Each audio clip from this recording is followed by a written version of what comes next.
almost about to taxi, but this AC is not working. Look at everyone, and it's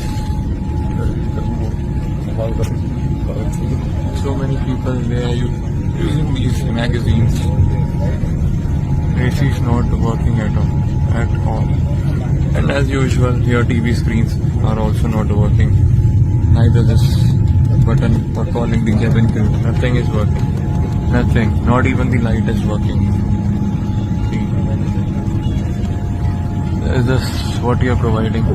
And as usual, that is why Air India is considered as one of the worst airlines in the world. AC is still not working, and today it is very, very, very hot in Delhi.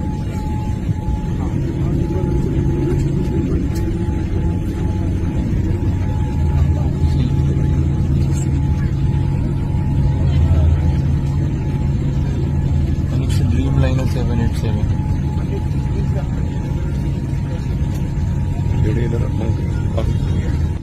See, I'm sweating like hell. And we are here for the last 15 minutes, nothing happening.